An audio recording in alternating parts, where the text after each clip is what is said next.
What if one of the most powerful people shaping politics today isn't an elected official, isn't on your ballot and rarely gives interviews, yet has more influence than many presidents? And what if his vision of the future doesn't include democracy at all? Today we're talking about Peter Thiel. Hello everyone, welcome to my channel Spanferneo. Peter Thiel is often described as a tech genius, a billionaire investor, and a visionary. He co-founded PayPal, was an early investor in Facebook, and helped build companies that shape how we communicate, spend money, and even how governments operate. But behind the success story is a set of political ideas and actions that many critics believe are deeply hostile to democracy itself. Thiel has openly questioned whether democracy and freedom are compatible. In a now famous essay, he argued that expanding voting rights, especially to women and people on welfare, made democracy less effective. That alone should raise eyebrows.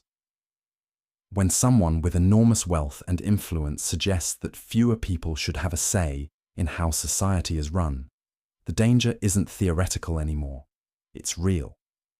Unlike traditional political donors, Thiel doesn't just support candidates because they belong to a party.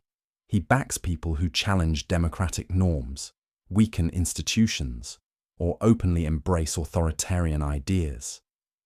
He has poured millions of dollars into political races, often supporting candidates who reject election results, undermine trust in democratic processes, or promote extreme ideologies. This isn't about conservative versus liberal, it's about whether democracy itself survives. One of Thiel's core beliefs is that elites, especially tech elites, are better suited to rule than the general public. In his worldview, democracy is messy, slow, and inefficient, while strong leaders and private power can get things done. That idea shows up repeatedly in the companies he supports and the politicians he funds. It's a philosophy that replaces public accountability with private control. Take his interest in surveillance and data. Thiel co-founded Palantir, a data analysis company that works closely with governments, military agencies, and law enforcement. Supporters say Palantir helps fight crime and terrorism. Critics argue it enables mass surveillance, weakens privacy, and concentrates enormous power in the hands of the state and corporations, with very little transparency or democratic oversight. When private companies know more about citizens than citizens know about their governments, democracy starts to erode. Thiel is also deeply influenced by the idea of exit rather than voice. Instead of improving democratic systems from within, he believes powerful individuals should be able to opt out entirely. This is why he has supported projects like seasteading, floating cities outside national laws, and heavily backs deregulation and privatization. The message is clear. If democracy doesn't serve the wealthy and powerful, they should escape it, not fix it. Another troubling aspect is how quietly this influence operates. Thiel doesn't run mass movements or give fiery speeches. He works behind the scenes, funding think tanks, shaping narratives, mentoring politicians, and normalizing the idea that democracy is outdated. That makes his influence harder to see and harder to challenge. By the time the public notices, the damage may already be done. Supporters argue that Thiel is simply exercising free speech and supporting ideas he believes in.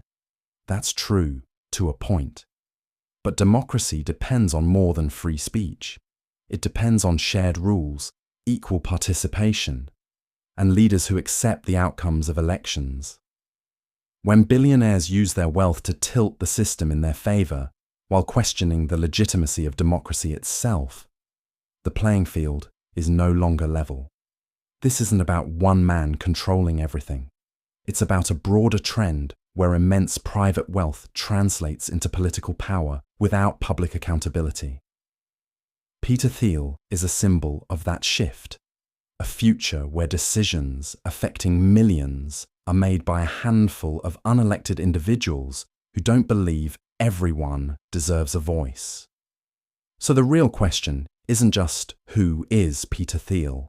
The real question is this: if democracy can be quietly dismantled by money, technology, and ideology, will we even notice before it's gone?